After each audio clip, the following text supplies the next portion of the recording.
Hello everyone, let's have more news about the Lakers, but first don't forget to subscribe to the channel and leave a like. The NBA GOAT debate rages on endlessly between Michael Jordan and LeBron James. Even their agents have recently been getting involved in it. However, those who believe MJ is the greatest to ever do it tend to point to just one fact. He has 6 championships. LeBron only has 4. Despite having been to the finals on 10 occasions, James has lost more than he has won. His last win came in the bubble in 2020 with the Los Angeles Lakers. Some thought that the team could have won even more than it did, although fans never got to find out because GM Rob Pelinka decided to move on from some of the pieces. That team was led by LBJ and Anthony Davis, but they had many more key contributors. Kyle Kuzma, Alex Caruso, Dwight Howard, and Kentavious Caldwell Pope all played big roles in that win. KCP has now said James could have been level with Jordan if not for Pelinka's decision.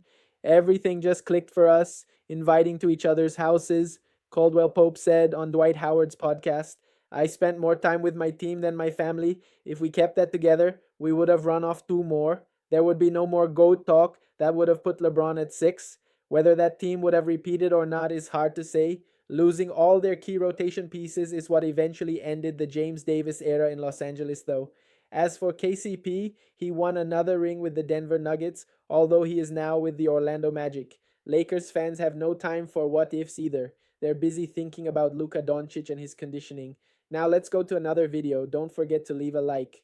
Without further ado, you guys get the drill. Let's dive into it. Let's start talking Lakers basketball here. And we'll start with our YouTube channel members. Tony said to me, the key to us doing better is both Reeves and Luka getting in good enough game shape to play decent defense and great offense in the same game. I think they both have the ability, talent, b-ball IQ to do it, but neither is in good enough shape to do both well in a game, in my opinion. It seemed to me that when they played better defense in the playoffs, their offense went bad and vice versa. And what do you think the chances are that we see Luka and Reeves come into camp next season in vastly better shape? I think it's the only way these guys are going to improve. Well, all right. So first of all, Tony, I do think that both Luka and Austin will be in better shape. Austin, we've already heard from his agent, seems very, very motivated. He was already motivated last season, but especially considering Austin's contract situation where we're expecting him probably not to pick up the extension that the Lakers are likely to offer him, and that is that 4-year, $90 million extension. And I'll talk a little bit more about that later on in the mailbag, but he's not expected to pick up that extension, which means that Austin Reeves will be heading into free agency in 2026. Now, from the Lakers side of things, that would make me a little bit nervous. I don't like having a key foundational piece like Austin Reeves hitting free agency where he could walk away. We've been down that path. We did that with Dwight Howard. It's not fun when you lose a key player for nothing. There's no compensatory picks or anything like that in the NBA. The guy just walks away and you lose the player. Not a fun spot to be in. So that makes me nervous from the Lakers side of things. And it's why I believe the Lakers have to be open-minded about an Austin Reeves trade. I'm not saying they should trade him, but they have to be more open-minded simply because they have to protect themselves in the event that Austin were to walk away. But again, we'll talk more about that in a little bit. But for Austin's side, though, that gives him all the motivation to be in the best shape he's ever been in, right? Because he has his next contract on the line. It's a contract year. As far as Luka, it seems like mentally he has passed the pain that occurred when he was traded from the Dallas Mavericks to the Lakers. He was blindsided, and that clearly bothered him for a little bit. He was obviously out of shape when he came to the Lakers after dealing with a calf injury. It's difficult to stay in shape with a calf injury because he can't run, he can't jump, can't do any of that sort of stuff. But he's also reportedly on a different diet now, and he's really working to get himself in shape. Now, Mavs fans are already rolling their eyes at the reports that Luka is in great shape, and the pictures that have been going around saying we do this every year. It's the same as Ben Simmons shooting jumpers, right? We see this every summer. Luka looks like he's in better shape. Then he shows up for the NBA season, and that's not the case. Again, I think if we're ever going to see a prime shape Luka, this is it. This is the time then where we're going to get that. Let's not forget as well, he's going to be playing in Eurobasket, so that should give him every reason to be in tip-top shape heading into the Lakers season, assuming, of course, that he doesn't pick up any kind of injuries or anything like that in Eurobasket, which knock on wood. But what's the ceiling for these guys if they are in the best shape? Well, even then, they're not going to be plus defensive players. They're not going to be guys that are lockdown defenders, but can they get to be passable And I think that's part of the question for the Lakers, because there's a lot of people who are ready to just jump to the conclusion that Austin Reeves and Luka simply can't play together because they will not be good enough defensively. I do wonder if both guys are in great shape. What does that ultimately come to? Because JJ Redick has already talked about how he needs players in championship shape. Clearly, he was talking about Luka. I believe he was also talking about Austin, who needs to get stronger. We've seen Austin historically struggle when he has to really step it up defensively. Like his offensive game in the playoffs a couple seasons ago really dropped off when we were playing the Golden State Warriors and he had to chase Steph Curry around. So I do think that there's something to be said for both these guys getting into better shape. Can they get to where they're average defensively? That certainly has to be the goal. But I'm not going to totally write off that possibility, even if some already are. All right. Everyone, this is Lenny, said everyone wants to package Gabe and Maxey together for one guy. I'm in favor of two separate deals to help with depth. Who are your top two targets in different deals, excluding Gafford? So obviously we've gone back to Daniel Gafford quite a bit. But if we're looking at Gabe and Maxey as expiring contracts that you're going to package for a specific player. Now, remember, Gabe is making $11.5 million. Maxi Kleber is making $11 million.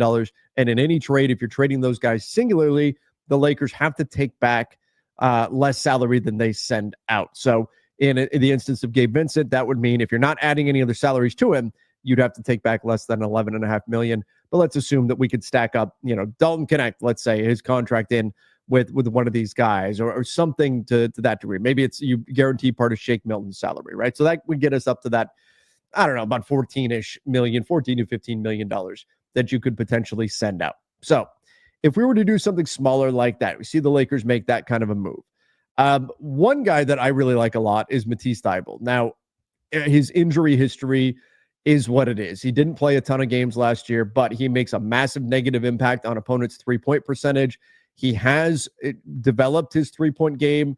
If you buy the small sample size, he's developed his three-point game to a point where I think he can be a weapon out there, and he is just so damn talented defensively. He's a guy that I'd be interested in, as difficult as it may be trading with the Portland Trailblazers. We know they have no love for the Los Angeles Lakers. So that's one guy. But aside from that, people will mention Rob Williams, $13-ish million big man. But again, injury history, that could certainly be problematic for the Lakers or anybody else trying to add him and really rely on a guy like him. He's another one. Both him and Thybulle, if healthy, would be great fits, but how often can you really count on them to be healthy? From there, I jump over to the Orlando Magic. Goga Bitadze, I think, would be a very, very interesting trade target. I like him a lot. In fact, I think I like him better now than Wendell Carter Jr. I think that would be a very interesting guy for the Lakers to go after in terms of a big, maybe not as a primary target, but as a secondary target. You can go get him, very cost-controlled contract. I think he would be a really nice piece to add for the Lakers. The question is he truly a starting center? Does he check that box for you, or is he just a high-level backup? I think that's a question the Lakers would have to answer. It would be a little funny, but you could get back in on the Mark Williams market. You could look at and do something like that with the Charlotte Hornets. Of course, we're going to initially think about bigs.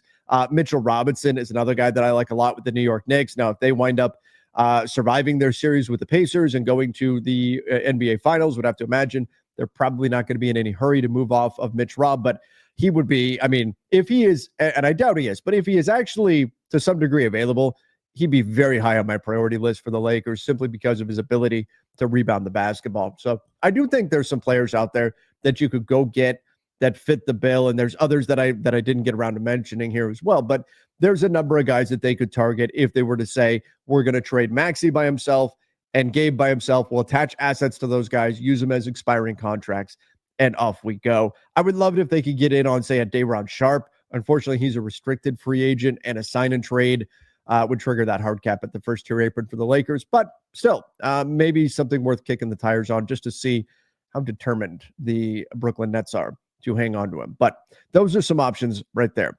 Kai said, hey, Trev, from the UK. Welcome in from the UK. Love what you guys are doing. First time sending in a question. Question is, and I love Austin Reeves, but question the fit with the Don, Luka. But do we value him more than others? We expect an all-star back, but who would be willing to give up a potential all-star if Austin Reeves could be a rental? Well, that's, my concerns about Austin and heading into free agency and what that means. And I had the same concerns with D'Angelo Russell. that contractually you kind of have to explore the trade market. But for a guy like Austin Reeves, yeah, look, teams would, if Austin had 3 years left under contract, he is certainly more valuable than he is right now.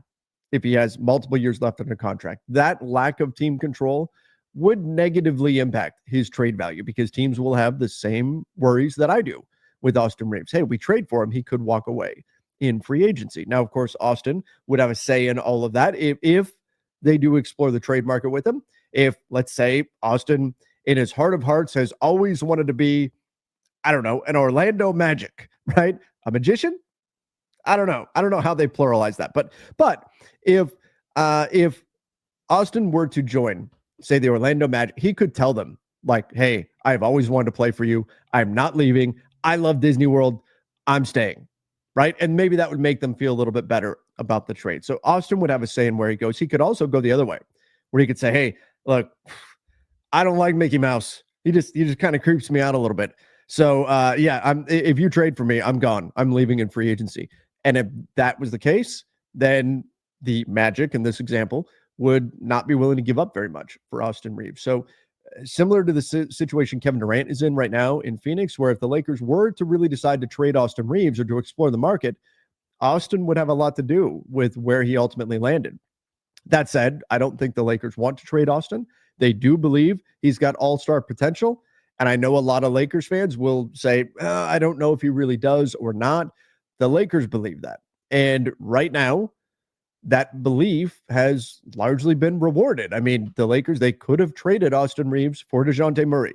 And right now, even without the injury that DeJounte Murray suffered, Lakers fans probably feel, and the Lakers probably feel pretty happy that they did not do that.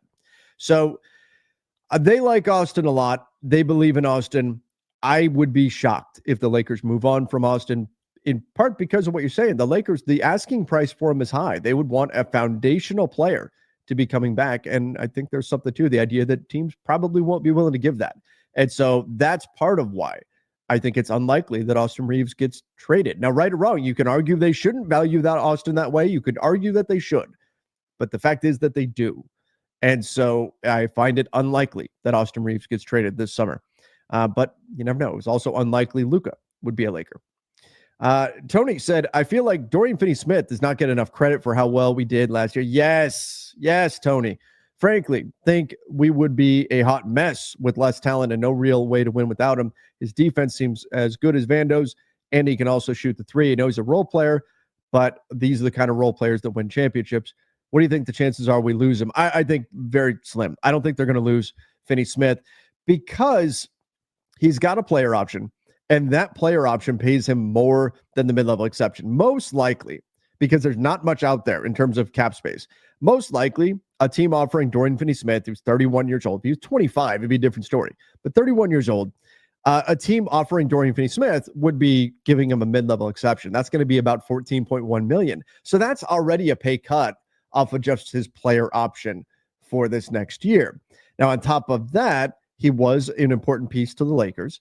And so even if the Lakers didn't want to give him a contract, and I think they will, he's probably still going to wind up opting into that deal unless somebody says, hey, we'll do a 3-year deal at the MLE. Maybe he would take the long-term certainty. But I think the Lakers probably do a multi-year deal with him for the reasons you mentioned. There's some ways that Dorian Finney-Smith reminds me of Danny Green. And not so much because they play the same position or anything like that, but because they both offer three-point shooting and defense and a lot of switchability. And what they do defensively doesn't always show up in a traditional box score. And so they have value. Guys like him do. Finney-Smith, Danny Green, Avery Bradley was this way, Kentavious Caldwell-Pope. Most of the guys who fit into that kind of 3-and-D style role are guys who typically their box scores don't impress unless they really rack up a lot of steals and blocks and things of that nature. They tend to not impress much on a traditional box score, but they often have a pretty large impact in the team's overall defense. And I think that's true with Dorian Finney-Smith. He's also really good friends with Luka Doncic. Look, the last Lakers game I went and covered in person, we went to interview Dorian Finney-Smith, and Luka was sitting just off camera. Like, I'm talking within 10 feet next to DFS. So the cameras are all on him, and Luka is next to him, saying stuff to him, trying to get him to laugh while he's doing the interview. Those two guys have a great camaraderie. So not only is it LA, it's the Lakers, but his really good friend is on the team. And I think that actually gives the Lakers even more incentive to make sure they keep Dorian Finney-Smith, in addition to Finney-Smith wanting to stay, giving him reason to want to stay. But it also provides the Lakers with motivation to hang on to him because, they want Luka to sign that contract extension. Probably doesn't hurt if one of his best friends is also on the team. So I don't have Dorian Finney-Smith going anywhere. I think he winds up staying in part because of the reasons that Tony mentioned there. What about Andre Drummond being a potential target for physicality and rebounding in a backup role? The problem is, I don't think Andre Drummond is actually going to be a free agent. If he did, and I thought the Lakers actually made a mistake letting Andre Drummond go when they did. Back when they picked him up midseason. What was that? The 2021 season, they picked him up and it gave him the starting job and all of that. And then they let him go that next summer. And I thought they should have probably kept him around because they wound up getting like DeAndre Jordan in place of him. Like, you'd rather have Andre Drummond. But here's the problem with Andre Drummond, and that's that he's got a player option on his deal. And that player option, it's not a big player option. As I recall, it's $5 million. But I think that's more than what he's going to get out there on the market as a backup big. Part of that being there's just not a lot of money out there in general this summer in free agency, but see that player option for $5 million. I think he just picks that up. I think he picks that up and stays with Philly. Probably his best case scenario would be somebody gives him the taxpayer mid-level, and that would be about $5.6 million. Is that likely? Well, frankly, if there was a team willing to give it to him, he probably already knows. He probably already knows that. But if I'm the Lakers, I'm not going to burn my $5.6 million taxpayer MLE on Andre Drummond, who's probably best served as a backup big, not when I've got the prime landing spot for centers out there on the market, right? That is, if you're a free agent center right now, you are salivating over the thought of joining the Lakers, where you can immediately step into a starting job and you're catching lobs from Luka. So unfortunately, the Lakers don't have all the money to spend. And again, most likely they're going to be stuck with just the $5.6 million taxpayer mid-level. But once the money starts to dry up, and that's going to happen pretty quickly, the Lakers, I think, will be the most attractive option for the bigs out there on the market. And so with that being said, I think they can get a Clint Capella, Steven Adams, Brooke Lopez, someone of that caliber, who I would all slot ahead of Andre Drummond. They're going to be able to get somebody like that, I think, with that $5.6 million, if they don't wind up trading for a big to begin with. So all of that is why I don't think it makes sense to go for Andre Drummond. And for Andre Drummond himself, I don't think that taxpayer mid-level deal is out there for him. I think that $5 million is going to be his best bet. He's going to just pick up the $5 million and then hit free agency next summer. So all of those reasons why I don't think Andre Drummond winds up being a Los Angeles Laker. And I think, honestly, he probably just stays with the Sixers unless he catches wind that, because talks happen, things get negotiated a little bit behind the scenes. So if he hears that there's a team out there that's willing to give him the taxpayer, then maybe he doesn't pick up his player option. But I'd be surprised if that's the case. DeWant said, "Hey, Trevor, hope all is well with you and the family." Thank you. Appreciate that. What offseason moves do you predict other than acquiring a big and maybe even some much needed athleticism?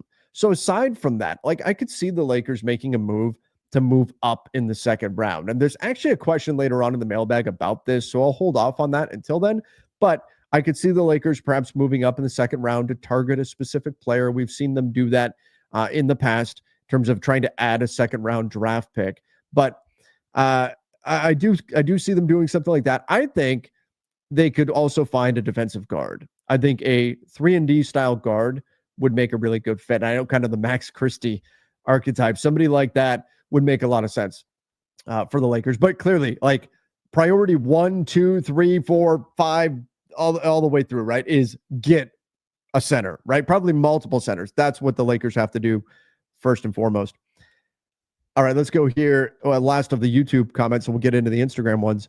I feel we need to talk more about the idea of the Lakers not moving Dalton Connect and him being part of the rotation. The team left in the playoffs have shown you need to develop role players. This team has had so many overhauls and reconfigurations that I wonder, do you give a leash to Dalton to develop and instead use your expiring deals to make marginal moves? Yeah, I talked about this the other day. There's a lot of people who look at the Lakers and just constantly we're throwing Dalton Connect into trades and really devaluing him in those trades. We're throwing him in and not expecting a lot in return for Dalton Connect. And I don't believe that's the way the Lakers feel about him. And is it likely Dalton Connect survives the summer as a Laker? I'll say no. I'll say it's not likely. Look, they've already traded him once, and I think they've got such real and significant needs across this roster and are so limited when it comes to assets that you'd have to imagine Dalton probably winds up getting moved if they're going to do anything significant. They already traded him once in the Mark Williams deal. But that said, that doesn't mean that he's not valuable. That doesn't mean the Lakers don't value him. They just have such glaring needs that you give up Dalton Connect in order to go and fix a problem that's more pressing. But I do look at the Lakers, and one of the problems they've got is their bench scoring. And I also think Dalton Connect could by himself be the solution to that problem. I mean, you could check that box just by playing Dalton Connect significant minutes. Now, he's got to earn those minutes. He's got to get better on the defensive side of the ball. But I do think that you could take Dalton Connect and in a consistent 20-minute a night basis, he could give you double-digit scoring on average. And that, in theory, would go a long way towards solving your bench scoring problem. Now, again, does he give up just as many points on the defensive end? That obviously is something he needs to work on. But I do think that Dalton Connect, while if the right deal is there, and I think the Lakers will find the right deal, they will move him. I don't think they should feel like they have to.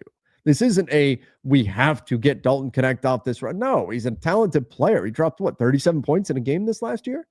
He's very good, very talented player. He's got a clear weakness on the defensive side of the ball, and he's got to get better there. But his just natural scoring ability is already so high level. I'm very excited about his future, and I don't think there should be any rush to trade him. If the right deal is there, okay, fine. It's the right deal. But if it's not, I don't think they have to force something just to say they did something with Dalton Connect. I'd be very excited to see what he could do in a consistent role for the Lakers next season. All right, let me get into the Instagram side of things here. By the way, again, if you guys want to follow me on Instagram, you can at Trevor Lane NBA. I'm going to be taking a little vacation for the rest of the week here. Don't worry, I'll have some fill-ins. Plus, I've got some more content and stuff coming out, and I'll probably be checking in from vacation a few times. Just don't tell my wife. I'll be checking in a few times from vacation, but I'll also be updating people via Instagram as well if you want to follow along on the trip. Kevin said, does how the playoffs have played out dictate the decisions the Lakers make in the offseason? So to a degree, yes. Right now, how heavily do you weight the 5 games the Lakers played in the playoffs against the Wolves? Does that overwrite everything that they did over the previous 82 games? And keep in mind, this iteration of the Lakers, we really only saw from the trade deadline on. And even then, LeBron got hurt. So it's a very small sample size that we've actually seen the Lakers together. Essentially, the Lakers in this past season had 3 different teams in one season. You had a D'Angelo Russell team, D'Lo and Austin and all those guys to start the year. Then you made the D'Lo trade for Dorian Finney-Smith, and that completely shifted their team. And actually, I thought that team fit the best in terms of, does this roster make sense? That roster made sense. That grouping where it was Dorian Finney-Smith, Max Christie. Onyeka Okongwu enjoyed the best season of his NBA career in 2024-25.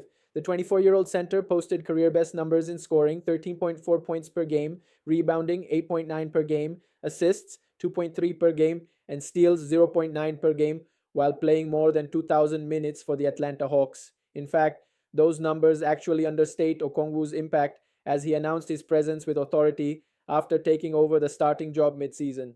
The former lottery pick averaged 15.0 points and 10.1 rebounds per game in 40 outings after taking the job, and Okongwu posted a blistering 65% true shooting mark in those contests. While those numbers speak for themselves, it was also a meaningful leap for Okongwu to establish himself as a full-fledged score piece for the Hawks, particularly when accounting for a very modest contract, 4 years, $62 million, in the current NBA salary cap landscape. With that as the backdrop, ESPN's Dave McMenamin made a podcast appearance on Straight Fire with Jason McIntyre, and an interesting rumbling emerged with regard to the Hawks, HAT Lakers Nation. In that discussion, McMenamin noted the Lakers made a call to the Hawks around the trade deadline about Okongwu, and that produced the typical internet reaction, including the usual Photoshop work of Okongwu suddenly wearing Forum blue and gold. However, the reality is that this doesn't even really rise to the level of a rumor. The Lakers are famously void of current talent at the center position. Los Angeles sent Anthony Davis to Dallas in the Luka Doncic trade, and while the Lakers had a move set up to replace Davis with Charlotte's Mark Williams, that trade was rescinded after the trade deadline. And you, fan, what do you think about Onyeka Okongwu's situation? Leave your opinion in the comments.